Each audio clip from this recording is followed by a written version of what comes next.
오늘은 마태복음 19장을 보시겠습니다.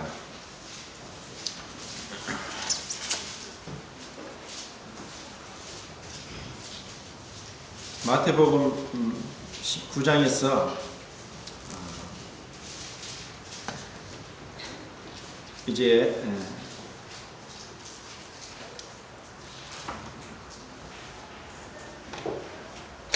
19장을 보시면은 여러 부류의 사람들이 나옵니다. 먼저는 큰 무리들이 예수님께 와서 병을 고침받기 위해서 오는 큰 무리들이 있다고 했고, 또 이들은 모두 다 예수님께 나왔을 때 병을 고침받았다고 말씀합니다. 그리고 바리새인들이 와서 예수님을 시험하기 위해서 그런 악한 마음으로 예수님께 질문하고 있는 이 장면을 여기서 볼 수가 있습니다.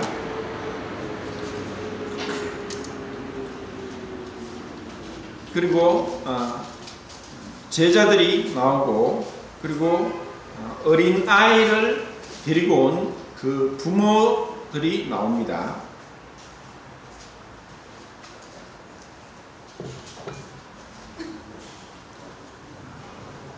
이렇게 다양한 사람들이 나오는데, 그 제자들도, 그리고 또 지금 우리가 이 말씀을 듣고 있는 우리에게도 하나님은 모든 사람들에게 교훈을 주시고, 또 예수님께서는 비록 그들이 악한 마음으로 시험하기 위해서 예수님께 나와서 그런 책잡기 위한 질문을 했음에도 불구하고 주님은 그 마음을 다 아시면서도 정말 자비롭게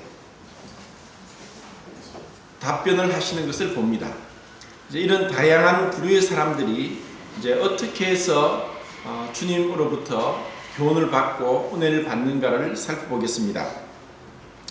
우선 이 바리새인들이 와서 예수님을 시험하여 이르되, 사람이 어떤 이유가 있으면 그 아내를 버리는 것이 옳으니까.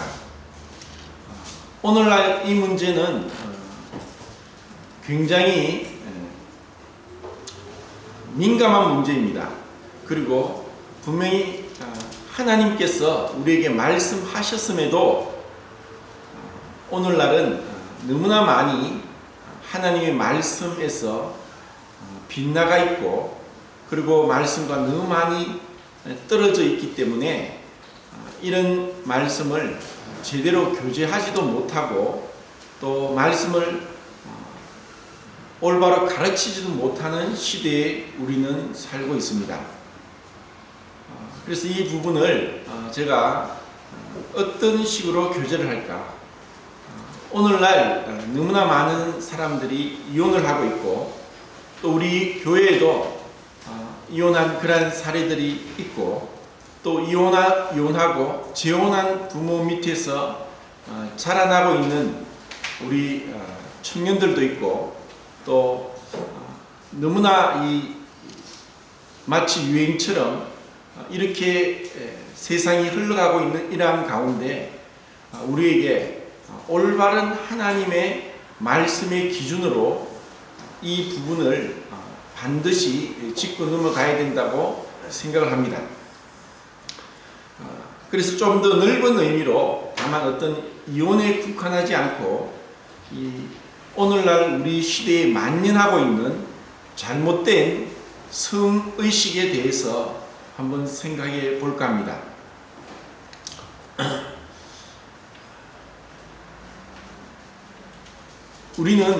우리가 지금 살고 있는 이 시대의 문화와 가치관과 이 풍조, 그런 얘기를 하죠. 패러다임이라고도 얘기를 하는데, 이와 같은 데에서 벗어나기가 어렵고, 영향을 받지 않고 그냥 독자적으로 살기가 어렵습니다.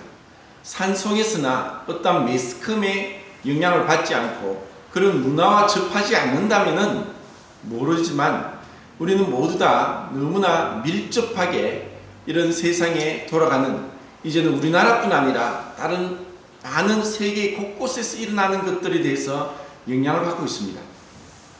이런 가운데서 이미 결혼을 하고 어른이 된 분들뿐 아니라 아직까지 미혼 가운데 있는 청년들에게도, 그리고 아직까지 중고등학교 학생들에게도, 초등학생에게도 이와 같은 성적인 부분에 있어서 하나님의 가르침을 올바로 하는 것이 너무나 필요하다고 생각합니다. 하나님이 우리를 만드실 때 분명히 남자와 여자를 다르게 만들었습니다. 재미있게 표현한다면은 첫 번째 나온 남자라는 제품보다 두 번째 나온 여자라는 제품이 좀 더 뛰어납니다. 좀 더 업그레이드 되어 있습니다. 왜 그런가 하면은 그렇지만 여자는 정교하고 예민하고 남자보다 어떤 부분에 있어서 월등하게 뛰어난 부분이 있음에도 불구하고 여자들은 연약하고 깨지기 쉽고, 그리고 조심해서 또 귀하게 대하지 않으면은 쉽게 상처를 입고 마음이 상하고 또 어려움을 당합니다. 이것은 언젠가 청년들 연합 집회에서도 한번 말씀을 드렸는데, 우선은 외모뿐 아니라 그 의학적인 관점에서도 완전히 남자와 여자는 다릅니다. 그것은 여성 호르몬의 에스트로겐과 남성 호르몬 테스토스테론의 차이는 너무나 분명합니다. 그 호르몬의 분비가 얼마나 중요한가는 이제 여자들이 갱년기가 와서 갱년기 장애로 인한 그 어려움을 겪을 때 분명히 나타납니다. 그래서 비록 하나님께서 여자를 더 정교하게, 더 뛰어나게, 더 아름답게 만들었음에도 이 호르몬의 분비가 끊어짐으로써 굉장한 어려움을 겪고, 이것이 몇 년 동안 아니면 더 수십 년을 갈 수도 있는 것이 바로 여자들입니다. 우리는 뇌로 인하여서 모든 행동을 컨트롤하게 되어 있는데, 사람은 뇌가 좌반구 뇌와 우반구 뇌로 나뉘어져 있습니다. 좌반구 뇌는 언어를 관장하는 그런 역할이 있고, 그 안에는 브로카, 베르니케 영역이라고 언어를 말하고 듣는 수용하는 감각이 있습니다. 여자들이 이 언어적인 부분에 월등하게 뛰어납니다.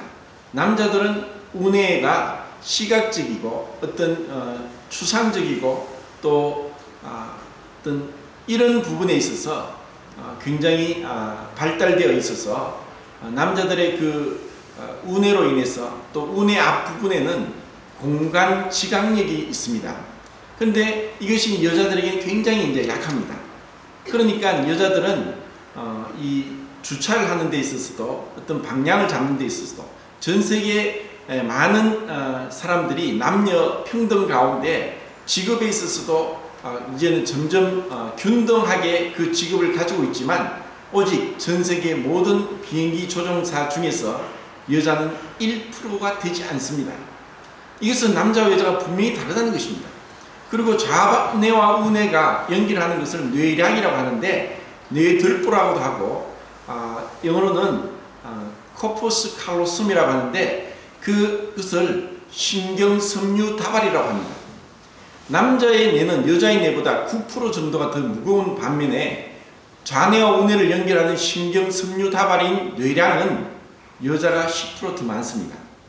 그러므로 인해서 여자는 좌반구 좌뇌와 우뇌를 동시에 사용하는 멀티플레이어 기능을 할 수 있고, 이러한 좌뇌와 우뇌를 동시에 사용하는 것은 남자보다 한 30% 이상을 더 자유자재로 사용한다고 합니다.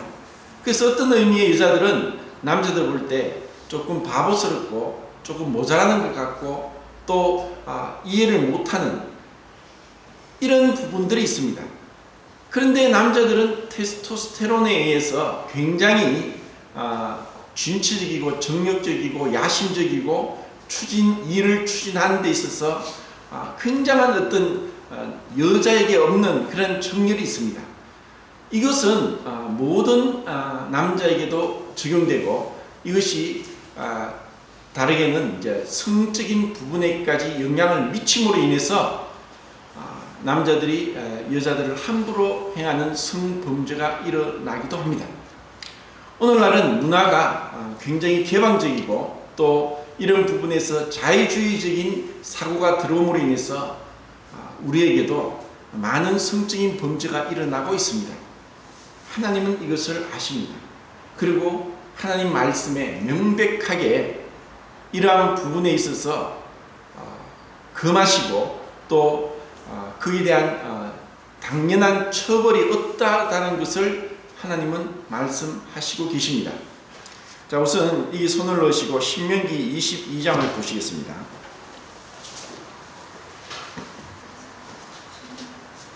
신명기 22장입니다.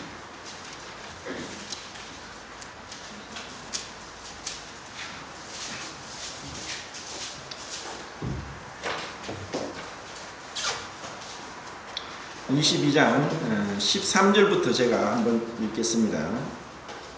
찾으셨죠? 296쪽입니다. 13절. 누구든지 아내를 맞이하여 그에게 들어간 후에 그를 미워하여 비방거리를 만들어 그에게 누명을 씌워 이르되 내가 이 여자를 맞이하였더니 그와 동침할 때 그가 처녀임을 보지 못하였노라 하면 그 처녀의 부모가 그 처녀의 처녀인표를 얻어 가지고 그 성문 장로들에게 가서 처녀의 아버지가 장로들에게 말하기를 내 딸을 이 사람에게 아내로 주었더니 그가 미워하여 비방거리를 만들어 말하기를 내가 내 딸에게서 처녀임을 보지 못하였노라 하나 보라 내 딸의 처녀의 표적이 이것이라 하고 그 부모가 그 자리 옷을 그 성읍 장로들에게 펼 것이요 그 성읍 장로들은 그 사람을 잡아 때리고 이스라엘 처녀에게 누명을 씌움으로 말미암아 그에게서 은 100세겔을 벌금으로 받아 여자의 아버지에게 주고 그 여자는 그 남자가 평생에 버릴 수 없는 아내에게 되게 하려니와 그 일이 참되어 그 처녀에게 처녀의 표적이 없거든 처녀를 그의 아버지 진문에서 끌어내고 그 성읍 사람들이 그를 돌로 쳐 죽일지니 이는 그가 그의 아버지 집에서 창기의 행동을 하여 이스라엘 중에서 악을 행하였음이라. 너는 이와 같이 하여 너희 가운데서 악을 제할지니라. 어떤 남자가 유부녀와 동침한 것이 드러나거든 그 동침한 남자와 그 여자를 둘 다 죽여 이스라엘 중에 악을 제할지니라. 처녀인 여자가 남자와 약혼한 후에 어떤 남자가 그를 성읍 중에서 만나 동침하면 너희는 그들을 둘 다 성읍 문으로 끌어내고 그들을 돌로 쳐 죽일 것이니 그 처녀는 성 안에 있으면서도 소리 지르지 아니하였으며 그 남자는 그 이웃의 아내를 욕보였음이라. 너는 이같이 하여 너희 가운데서 악을 제할지니라. 자, 더 계속 나오는데 여기까지만 읽겠습니다. 자, 우리는 이 말씀을 대하면서 오늘날과 얼마나 다르다는 것을 우리는 생각할 수 있고 또 이렇게 하나님의 기준에서 본다면은 단순히 우리는 이혼을 한 사람을 향해서 중재를 하거나 하기 전에 하나님 앞에서 이 모든 성적인 범죄가 얼마나 무섭고 또 돌로 쳐서 죽임을 당해야 될 정도로 끔찍한 죄악인 것을 우리는 볼 수가 있습니다. 우리의 기준이 어디 있느냐? 하나님 말씀이냐? 이 시대의 타락한 풍조냐?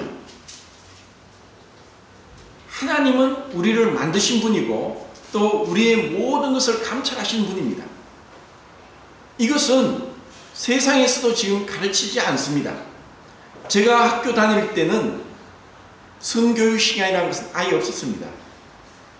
근데 요즘 아이들은 성교육 시간이 있습니다. 그리고 순결에 대해서 강조하고 가르쳤지만 요즘은 피임에 대해서 가르치는 시대입니다.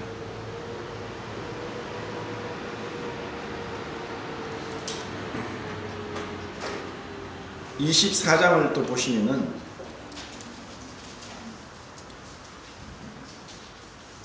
24장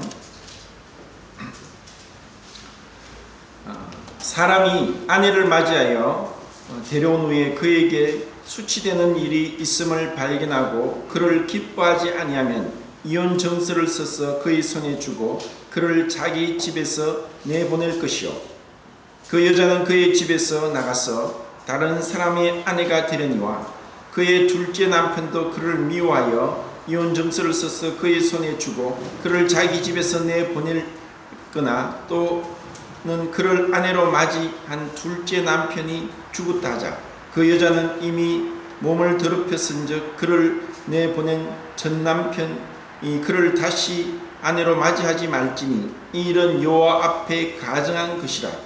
너는 내 하나님 여호와께서 네게 기업으로 주시는 땅을 범죄하게 하지 말지니라. 사람이 새로이 아내를 맞이하였으면 그를 군대로 내보내지 말 것이요 아무 직무도 그에게 맡기지 말 것이며 그는 1년 동안 한가하게 집에 있으면서 그가 맞이한 아내를 즐겁게 할지니라. 자, 이 부분에 있어서 이 신명기 24장 말씀을 두고 지금 우리가 살펴보는 마태복음 19장에서 유대인들이 이 말씀을 가지고 모세가 기록하기를 이혼 정서를 주고 아내를 버릴 수 있다고 했던 것으로 예수님을 시험하고 있습니다. 자, 유대인 바리새인들이 여기서 예수님을 시험한 것은 이미 우리는 그 앞에서 세례 요한이 어떻게 살았고 어떻게 주님을 증거했고 그리고 여자가 낳은 자 중에 세례 요한보다 큰 자가 없다고 했는데 세례 요한이 어떻게 죽었는지를 우리는 봤습니다. 헤롯이 그의 동생의 아내를 취한 것으로 인해서 공개적으로 비난했고 정죄했고 그리고 그것이 하나님 앞에 죄를 범한 것이라고 공적으로 얘기함으로 인해서 그것으로 인해서 세례 요한이 목배임을 당해 죽게 되었습니다. 이제 바리새인들은 예수님께 이와 같은 민감한 부분을 질문하면서 예수님을 시험하고 계십니다. 좀 더 어렵게 말씀을 드리면 이 당시에 BC 1세기부터 그 유대인들에게 있어서 이 말씀을 해석하는 율법 학자들이 있었는데 그 중에 유명한 힐렐과 샴마이라는 유명한 유대인 랍비가 있었습니다. 힐렐은 이 율법의 해석을 상당히 유동적으로 또 좀 포괄적으로 해석한 반면에 샴마이는 문자대로 엄격하게 해석을 했습니다. 그래서 이러한 질문하는 배경에는 어느 쪽에서 이들이 그 해석이 맞는가 하고 예수님께 질문을 합니다. 하지만 예수님은 그런 모든 것들을 벗어나서 두 번이나 말씀합니다. 본래는 그렇지 않다. 이것을 19장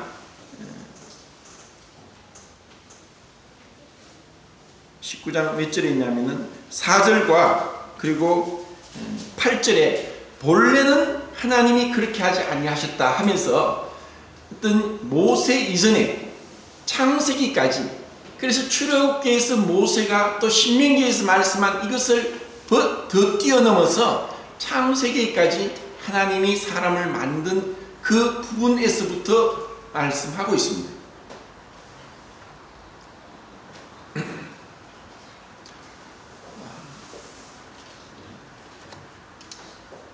이렇게 사람들은 시간이 지나면서 완악해졌고 그리고 점점 타락하면서 하나님의 말씀의 기준에서 점점 멀어져 있고 그리고 그것이 죄인 줄도 모르고 살아가고 있습니다. 이 교회는 하나님의 집입니다. 하나님의 말씀대로 우리는 배워야 되고 세상과 상관없이 세상과는 우리가 다르게 하나님 말씀대로 우리는 교육을 받고 또 말씀대로 행해야 됩니다. 왜냐하면 우리 모두는 하나님의 심판대 앞에 서야 될 자들이기 때문입니다. 세월이 많이 지나서 이 말씀을 하고 있는 그 주님 당시에도 굉장히 문란했고 또 성적인 이러한 죄악들이 난무했습니다. 우리가 봤던 신명기의 그 말씀은 이스라엘 백성이 BC 1446년도에 출애굽을 하고 미디안 광야에 있을 때 하신 말씀입니다. 그리고 하나님은 아브라함 때 미리 15장에서 말씀하시기를 너희 자손들이 그 가나안 땅에서 나와서 4달 만에 다시 돌아갈 것이라고 말씀했습니다.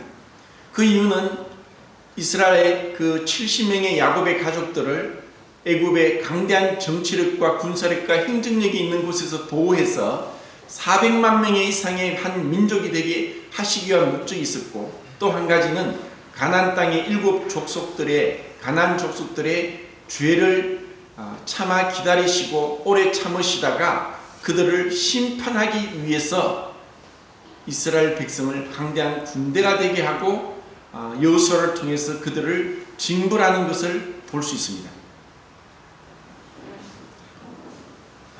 이 당시에도 정말 끔찍한 죄악들이 난무했습니다. 하나님이 이것을 알고 계십니다. 이미 지금으로부터 3000년 전에도 레위기의 말씀에 보면은 얼마나 입에 담지 못할 성적인 죄악들이 있었고 그것을 하나님께서 엄격하게 금하고 계신 것을 볼 수 있습니다. 그런데 지금 우리는 어떻습니까? 우리의 생각에서, 가치관에서 얼마나 많이 오염되어 있고 하나님의 말씀과 멀어져 있는가를 명심하길 바라고, 우리의 청년 자매들과 학생들은 정말 이 부분에 있어서 이 세상을 따르지 않고 이 세상의 풍조를 따르지 않고 오직 마음을 새롭게 함으로 변화를 받아 하나님의 선하시고 기뻐하시고 온전한 뜻이 분별하기를 바랍니다. 또한 어른들도 마찬가지입니다. 이 어른들의 세상이 얼마나 타락해 있습니까? 우리가 그런데 영향을 받고 있고 그것이 자랑인 것처럼 너무나 당연스럽게 얼굴도 붉히지 않고 이야기하고 이러한 악한 시대에서 우리는 정말 듣는 것과 보는 것을 조심해야 되고, 또 자매들은 옷 입는 것들 조심해야 되고, 이런 남자들의 어떤 악한 성욕으로 인해서 피해를 당한 일이 없기를 정말 바랍니다.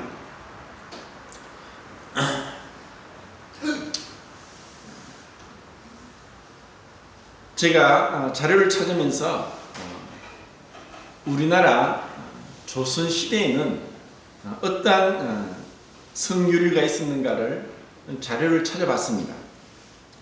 제가 한번 읽겠습니다. 조선시대의 성윤리. 철저한 남존여비 사회여서 여성의 인권이 상당히 무시되었으리라 생각하지만, 이러한 조선시대의 자료를 살펴볼 때 너무나 뜻밖의 사실을 발견할 수 있다. 양반이나 관직에 있는 자들이 여성 노비를 성폭행하면 중령을 받았다. 조선시대에 양반이나 관리들이 여성 노비들을 성노리개로 삼았을 것 같다는 그런 우리의 생각과는 너무나 다르다. 성폭행 여부도 여성의 주장을 따랐다.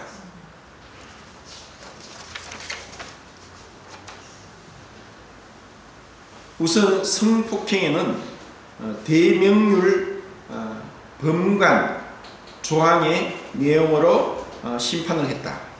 성폭행 미수는 태장, 매로 때리는 겁니다. 태장 100대에 삼천리 유배형이라고 했다. 성폭행은 교수형, 건친 성폭행은 참수형, 목을 잘라 죽이는 것입니다. 이렇게 무시무시하게 형벌을 내렸다. 중종 23년 1528년에 벼슬아치인 도백손이 과부를 성폭행하자 상인이 강간하는 것도 보통 사람이 강간하는 것도 옳지 않은데 더구나 벼슬 아치가 이겠느냐 하면서 중종이 엄벌을 지시했다. 지배층에게 더 엄격한 도덕적 잣대를 요구한 것이다. 화간, 이것은 서로 눈이 맞아서 음행을 하는 것을 얘기합니다. 화간이라 하더라도 부부가 아닌 간통인 경우에는 남녀 모두에게 퇴장 80대를 때렸고 이는 매우 견디기 힘든 형벌이었다. 그래서 여성들은 성폭행이라고 주장을 하기도 했다. 또한 이 경우 여성의 처음 성관계의 의도와 중요한 판단 기준이 되었다. 세종 12년 정사품 호군 신통내가 관비 고음득, 여자입니다. 고음득과 여러 차례 성관계를 맺었는데 고음득은 처음에는 거절하여 소리내어 울었다는 이유로 무사하고 신통내는만 처벌을 받았으며 중종 26년 이팽년이 산호의 개인적인 노비의 딸과 관계했지만 나는 여인이라 거역할 힘이 없어 같이 잤다는 바람에 성폭행 처벌을 받았다. 피해 여성의 신분은 그다지 중요하지 않았다. 세종 15년 좌명 1등 공신 이숙번의 종 소비는 자신을 성폭행하려는 주인에게 칼로 머리를 내리쳐서 중상을 입혔지만 무죄로 방면됐다. 기녀, 창녀죠. 기녀라 해도 동의 없이 기생입니다. 해도 동의 없이 성관계를 맺으면 성폭행으로 처벌했다. 강도나 절도 중에 성폭행을 한 경우 참수형에 처했으며 특히 어린이 성폭행의 경우는 외에 없이 교수형이나 참수형에 처했다. 그리고 우리나라는 지금 일본 식민지 시대 때부터 비롯된 불행한 유산을 지금까지 안고 있다. 현재 우리나라의 형법은 성폭행의 경우 3년 이상의 유기징역, 특수 강간은 5년 이상이며 13세 미만 아동과 장애인의 경우 8년에서 12년으로 규정하고 있어서 조선시대에 비하면 상당히 완화된 것이다. 이것을 이 조사하신 분은 일제시대 때부터 이와 같은 성폭행에 대해서 법이 완화되었다고 얘기를 하고 있습니다. 우리의 조상들은 어떤 의미에서는 하나님 말씀은 몰랐고 복음을 듣지 못했음에도 불구하고 처음 하나님께서 우리 사람에게 제정하신 이 성적인 부분에 있어서 엄격하게 그들은 다뤘습니다. 남존 여비의 사상과 그리고 양반과 노비가 있는 그 가운데서도 우리의 양심에 따라서 로마서 2장에 말씀하신 하나님이 주신 우리 양심의 빛을 따라서 우리는 이 성적인 부분에 있어서 엄격하게 다루고 있었다는 것이고 또 그에 대해서 엄청난 형벌을 내렸던 것을 봅니다. 그런데 이것은 일제시대 이후로 일본 사람에 의해서 많이 완화되었고 그리고 지금도 일본의 대중문화가 우리나라에 얼마나 많이 들어와서 정말 공격하고 우리를 침범해서 청소년들이 오염되고 있습니다. 일본은 간음죄, 강간죄가 없습니다. 일본은 성에 있어서 섹스 애니멀이라는 말을 들을 정도로 타락했고 무분별하고 그리고 도를 지나쳤습니다. 다만 일본뿐이겠습니까? 이런 악한 것에 대해서 하나님은 반드시 처벌을 내리시겠다고 말씀을 하셨습니다.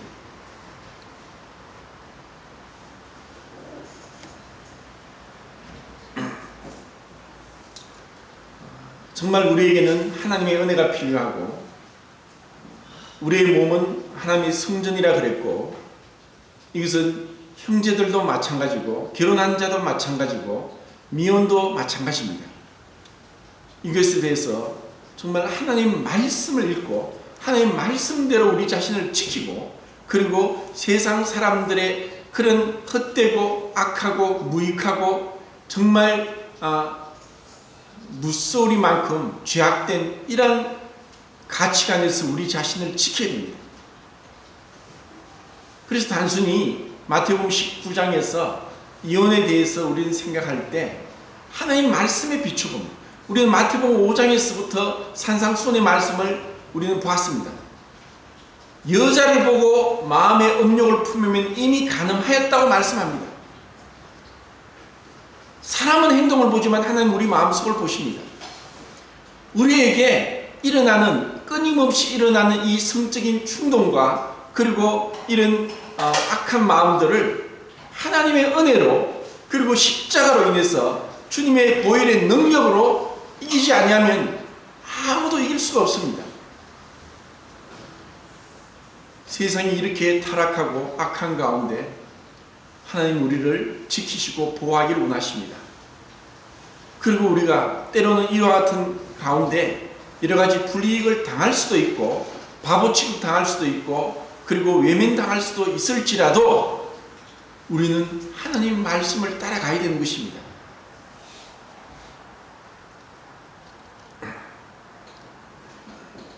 또한 우리는 이와 같은 세상 가운데서 비록 여러가지 이유로 이혼을 하고 또 다시 재혼을 하고 또 그 가운데서 자라나고 이런 것들을 바라보면서 정말 다른 사람의 죄에 간섭하지 말고 너희 자신을 지켜서 하나님 앞에서 우리 자신을 돌아보는 것이 더 중요합니다. 왜냐? 하나님의 기준에서는 온전한 사람도 없고 죄를 범치 않은 자도 없고 이와 같은 음행죄에 들어가지 않을 자가 없기 때문입니다. 이런 표면적인 것으로 인해서 우리가 사람들을 판단하고 정죄하고 그 사람을 어렵게 한다면 그것 또한 하나님 앞에서 정죄를 받을 것입니다. 비록 과거에 그랬을지라도 이제는 우리가 정결케 하고 깨끗게 하고 온전케 하시는 하나님의 능력을 힘입어서 이제 그와 같은 죄를 범치 않고 마음으로도 행동으로도 이미 어떤 이혼을 했고 또 재혼을 했다면 이 부분에 있어서 하나님 앞에 더 간절하게 은혜를 구하고 이로 인해서 사단이 틈타지 못하게 하고 또 이로 인해서 자신의 주님께 받은 이 특권과 이 은혜를 약하게 하지 않도록 우리 자신을 주님 앞에 드려야 될 것입니다. 이 부분은 여기까지만 하고 제가 넘어가도록 하겠습니다. 그리고 19장 마태복음 19장 13절부터 그때 사람들이 예수께서 안수하고 기도해 주심을 바라고 어린 아이들을 데리고 오매 제자들이 꾸짖거늘 예수께서 이르시되 어린 아이들을 용납하고 내게 오는 것을 금하지 말라. 천국이 이런 자의 사람의 것이니라 하시고 이 동일한 이 사건에서 마가복음 10장에 살펴보면은 어린아이들을 데리고 예수님께 축복해 주기를 원해서 데리고 온 사람들이 있었습니다. 이 부모들이겠죠. 어머니가 데려올 수도 있을 것이고 또 아버지가 데려올 수도 있겠지만 대부분 어머니가 데려왔지 않나 생각을 합니다. 그런데 제자들이 그렇게 하지 말라고 꾸짖었습니다. 근데 마가복음 10장 14절에 보면은 이런 제자들이 꾸짖는 것을 향해서 예수님이 노하시고 그러지 말라고 그들을 책망하는 것을 볼 수 있습니다. 주님이 노하셨다는 그 구절이 바로 이 어린아이들을 데려오는 것에 대해서 그만 제자들을 책망할 때 노하셨다고 했습니다. 왜 이것이 중요하면은 주님께서 노하신 장면은 이 장면과 또 마가복음 3장밖에 없습니다. 안식일 날 예수님이 병을 고치는가 고치지 않는가를 시험하기 위해서 바리새인들은 손 마른 사람을 그 앞에 데리고 갔습니다. 그때 예수님은 그들의 마음의 완악함과 악함을 보시고 그들을 예수님이 시험하게 왔다는 것을 아시고 질문하십니다. 안식일에 병을 고치는 것과 고치지 않는 것 어느 것이 옳겠느냐. 그러면서 예수님은 그들을 향하여서 노하셨습니다. 얼마나 악합니까?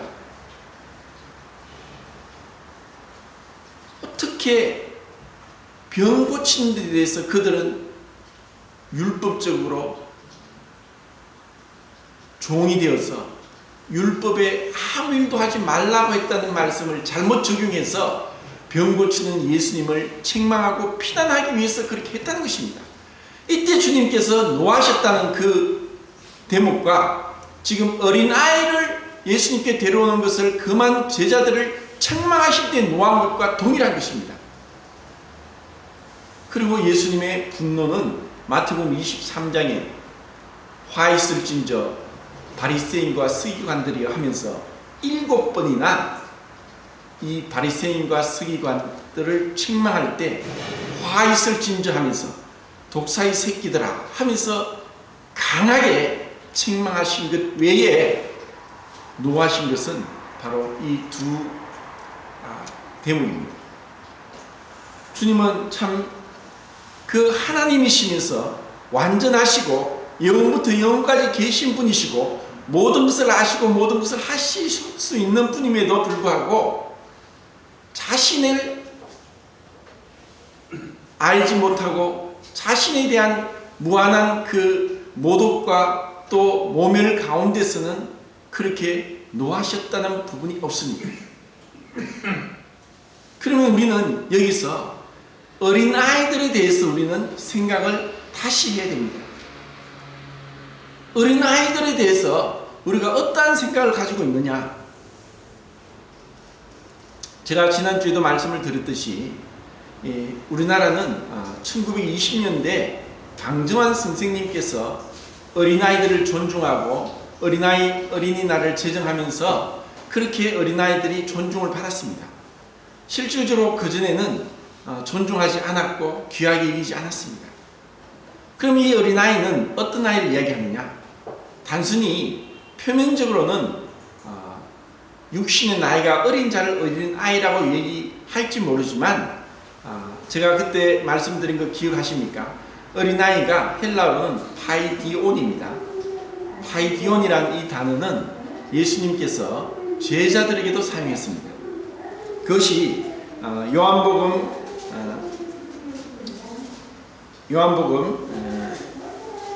21장에도 그 부활하시고 나서 베드로를 중심으로 제자들은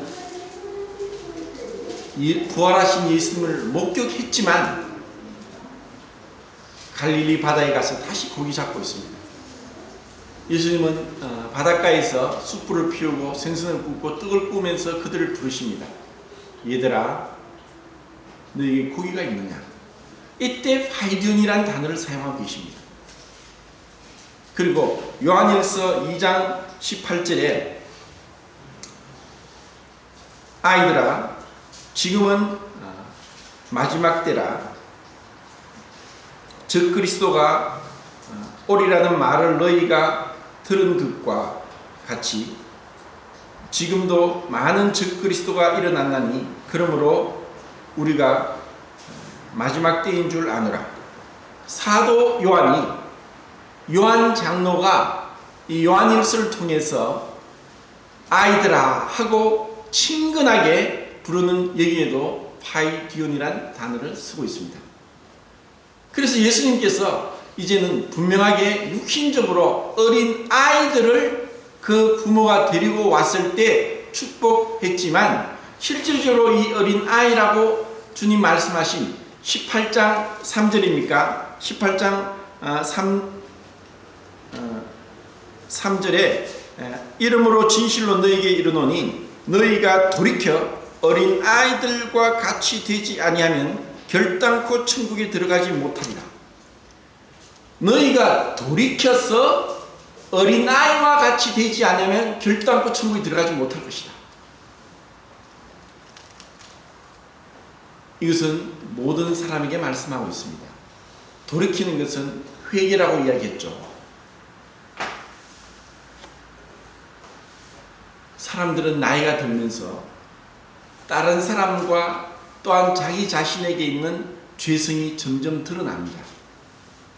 그래서 성적인 윤리에 있어서도 영향을 받았기 때문에 우리가 죄를 죄인 줄을 알지 못하고 무심히 지나갈 때가 있습니다. 어린아이 같다는 것은 유치하고 때를 쓰고 말썽 부리고 제멋대로 하고 하는 이와 같은 것을 얘기하는 것이 아니라 순진하고 겸손하고 또 의존적이고 그리고 자기 주장과 자기 뜻을 내세우지 아니하고 어른들 앞에서 배우고자 하는 그러한 자를 얘기합니다. 그래서 파이디온이란 그 명사에서 동사가 나오는데 파이듀라고 합니다. 이 파이듀라는 동사는 배우다, 훈육하다, 징계를 받다, 가르침을 받다고 하는 이러한 뜻으로 사용되고 있습니다. 결국 어린아이는 배우고자 하는 자, 그리고 겸손하게 자기의 뜻을 주장하지 않고 어른들의 말을 듣고자 하는 자를 얘기하고 있습니다. 그래서 우리는 모두 다 하나님 앞에 어린아이와 같습니다. 어린아이는 부모의 보살핌, 사랑과 돌봄이 없으면 절대로 자랄 수 없습니다. 부모가 돌봐주고 씻겨주고 먹여주고 보호하고 지켜주고 얼레주고 또 함께 시간을 보냄으로 인해서 우리는 모두 다 이렇게 자라게 되었습니다. 우리는 부모의 보살핌 가운데 정도의 차이는 있을지라도 자라왔습니다.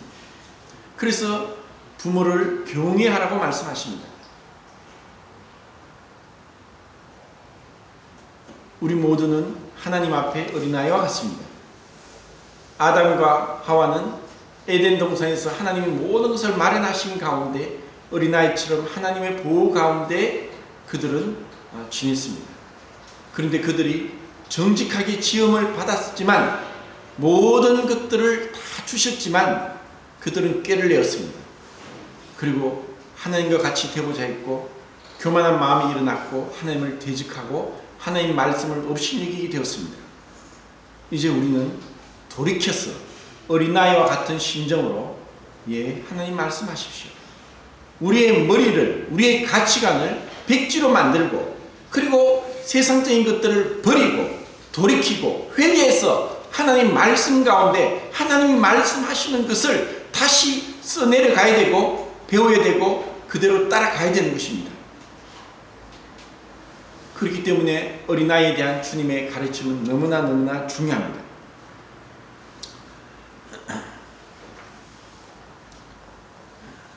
그 다음에 16절에 어떤 사람이 주께 와서 이르되 선생님이여 내가 무슨 선한 일을 하여야 영생을 얻으리까?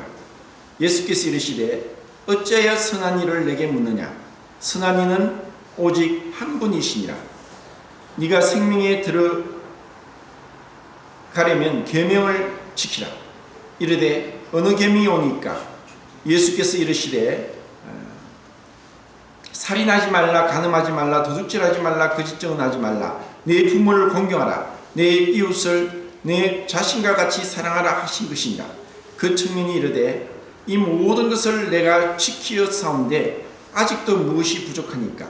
예수께서 이르시되 네가 온전하고자 할진대 가서 네 소유를 팔아 가난한 자들에게 주라. 그리하면 하늘에서 보화가 네게 있으리라. 그리고 와서 나를 따르라 하시니 그 청년이 재물이 많음으로 이 말을 듣고 근심하여 가니라. 이제 이 부자 청년에 대해서 말씀하면서 어떤 선한 일을 하여야 영생을 얻으리까 하고 질문을 합니다. 우리는 이것을 복음적인 교재로 많이 하지만 이것은 앞에 있는 어린아이에 대한 사건과 연관시켜서 살펴보겠습니다. 사람이 하나님에게 할 수 있는 최고의 질문이 바로 이 질문입니다. 어떻게 하여야 영생을 얻으리까? 이것은 하나님을 만나기 위해서 또 천국 가기 위해서 사람이 할 수 있는 가장 위대한 질문입니다.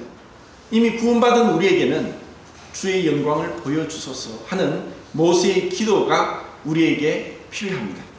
우선은 이 부자 청년이 어떻게 영생을 얻으리까 했을 때 계명을 지키라고 주신 말씀했습니다. 왜냐하면 이 청년은 율법을 지켜서 행함으로 영생을 얻으려고 했습니다. 그리고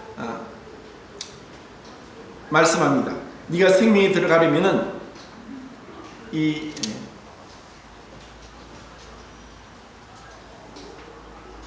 살인하지 말라가 몇 번째 계명입니까? 살인하지 말라가 6번째 계명이고, 7번째 간음하지 말라, 8번째 도둑질하지 말라, 9번째 거짓 증언하지 말라, 그리고 5번째가 내 부모를 공경하라. 이렇게 5번째 계명부터 9번째 계명까지 주님은 말씀하십니다.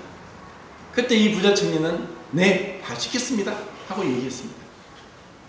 사실 율법으로 어렵다함을 얻을 육체가 없다고 분명히 말씀했고, 이 율법은 죄를 깨닫게 하기 위함이고, 그리고 그리스도께 인도하기 위함이고, 우리의 죄가 얼마나 무섭게 우리를 사로잡고 있는가를 보기 위해서 율법을 주셨고, 율법의 기능과 역할은 바로 그걸과 같은 역할이어서 우리의 내면을 살피게 하는 것인데도 이 부자 청년은 표면적으로 이 5번째부터 9번째 계명을 지켰다 할지라도 하나님 보실 때는 못 지킨 것입니다. 그래서 이 10계명에 있어서 10계명은 2가지로 요약이 됩니다. 내 마음과 뜻과 힘과 정성을 다해서 내 하나님을 사랑하라. 2번째는 네 이웃을 네 몸과 같이 사랑하라 하고, 결국 이 10계명은 하나님 사랑과 사람 사랑으로 요약됩니다. 어느 정도로 사랑하느냐? 우리가 하나님을 힘을 다해서 사랑하지 않는 것은 바로 율법을 모두 범한 것과 같습니다. 이 10계명은 크게는 출애굽기부터 레위기까지 613가지가 있습니다. 365가지 하지 말라는 법과 248가지 행하라는 법, 이렇게 613가지가 있습니다. 신약에는 로마서부터 유다서까지 1051개의 법이 있습니다. 이 법은 하나님의 도덕적인 기준이고 하나님 나라 들어가기 위한 기준입니다. 이것은 하나라도 범하면 야고보서 2장 10절에 있는 말씀처럼 모두 범한 자가 된다. 모든 율법을 항상 행하지 아니한 자는 저주 아래 있는 자다. 우리 누구도 율법을 지켜서 하나님 앞에 설 수 있는 자가 아무도 없습니다. 그래서 율법은 우리가 죄인임을 알게 하고 하나님 앞에 엎드려서 주님 저를 용서해 주십시오 하고 회개하고 그분 앞에 용서를 구하는 것입니다. 하나님의 그 위대한 용서를 깨닫고 발견한 자만 천국에 들어갈 수 있습니다.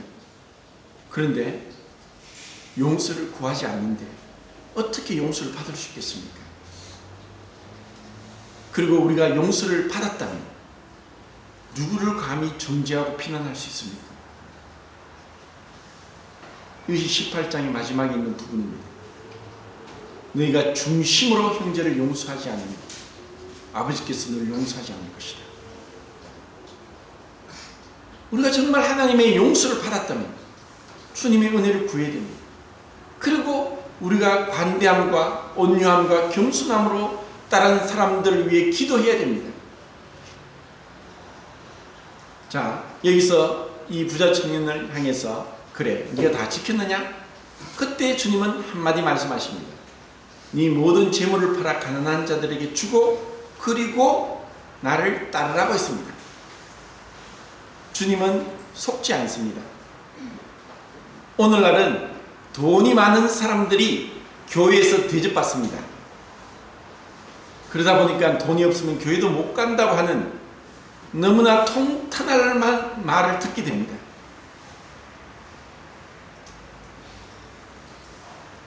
하늘에 계신 자가 웃으십니다. 비웃으십니다. 우리의 모든 재물을 하나님 앞에 드릴지라도 우리의 마음이 어린아이 같지 않고 겸손하지 않고 그 말씀에 순종하지 않으면 그것은 헛되고 무익한 것입니다.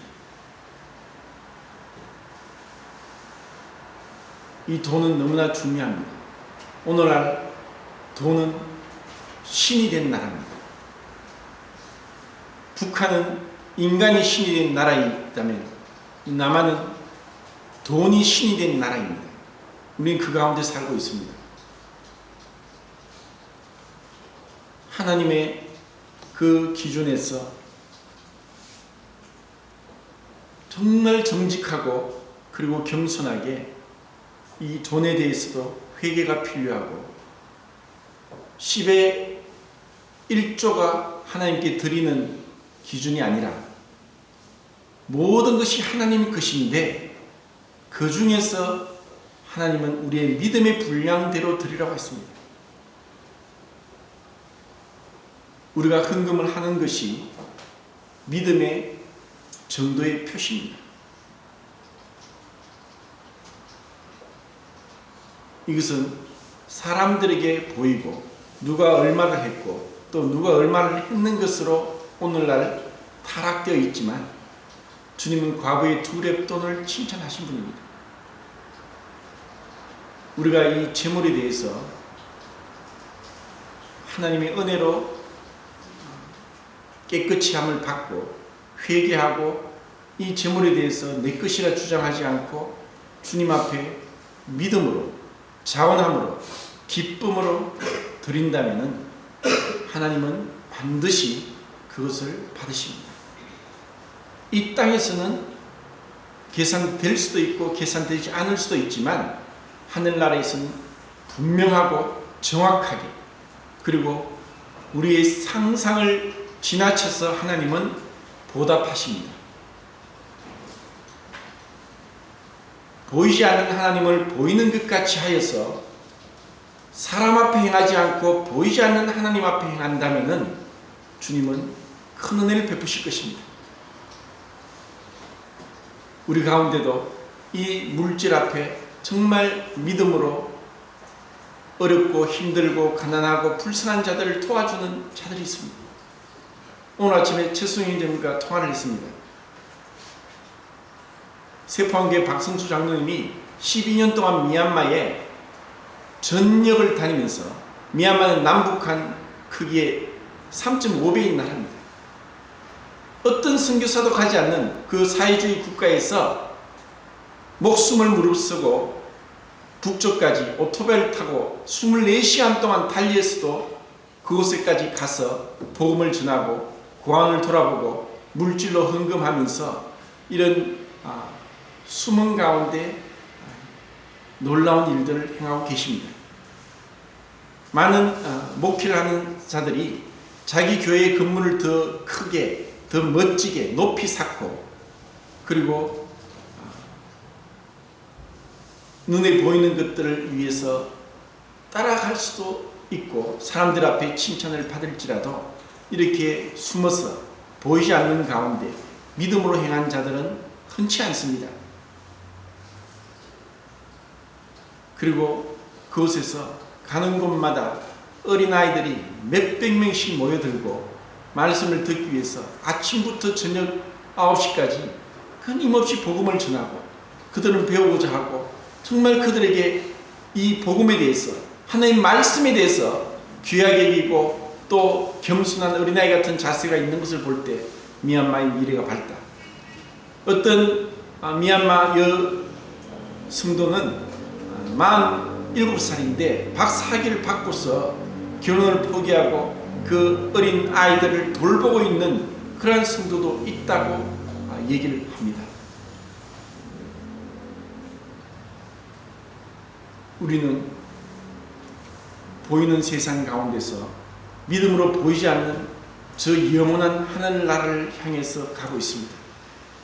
우리는 믿음으로 정말 주님을 기쁘시게 하고 그리고 모든 부분에 있어서 주님을 섬기고 있습니다.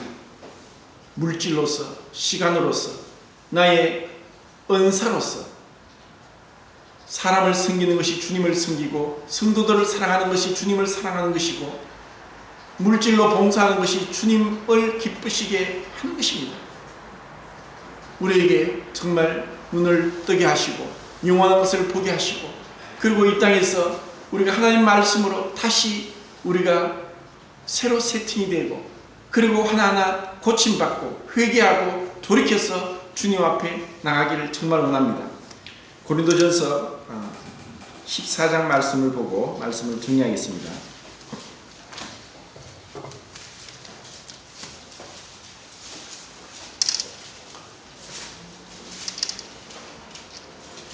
고린도전서 14장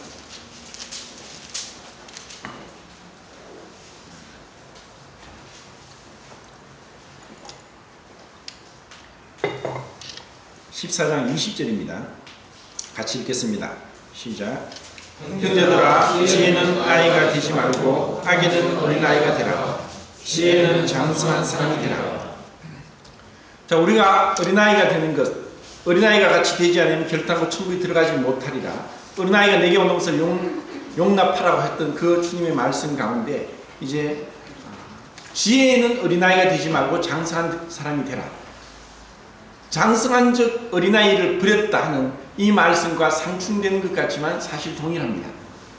우리가 지혜는 점점 성숙하고 올바른 판단을 하고 하지만 그 마음 상태는 늘 어린아이와 같이 하나님 앞에서 배우고자 하고 가르침 받고자 하고 변화되고자 하고 그리고 회개하고 주님 앞에 나간다면은 주님은 우리에게 계속적으로 주님의 형상을 주님의 영광을 보여주실 것입니다.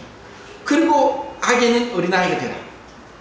이 세상의 악한 사람들의 가치관과 기준과 그런 습관들에 대해서는 귀를 막고 눈으로 감고 그리고 그들과 동조하지 않고 따르지 않고 그렇게 행하지 아니함으로 우리 자신을 지켜서 주님 앞에 나가기를 바랍니다. 그리고 히브리서 12장에는 주님은 말씀합니다. 히브리서 12장 6절에 보면은 주께서 그 사랑하시는 자를 징계하시고 그가 받아들이시는 아들마다 채찍질 하심이라. 결국 하나님 말씀 가운데 우리가 고침받고 또 다rum을 받을 때 하나님의 집에서 하나님의 사람으로 온전하게 되는 것입니다. 이 세상이 어떠할지라도 상관하지 말고 그리고 정말 주님의 은혜 가운데서 영생을 받은 자요 용서함을 받은 자라면 다른 사람의 죄에 상관하지 말고 비난하지 말고 정죄하지 말고 오히려 그들을 불쌍히 여기고 기도하고 주님의 영광을 보고 주님의 형상을 닮아서 온유와 겸손으로 주님을 따라가기를 진실로 바랍니다. 이상으로 말씀 마치겠습니다.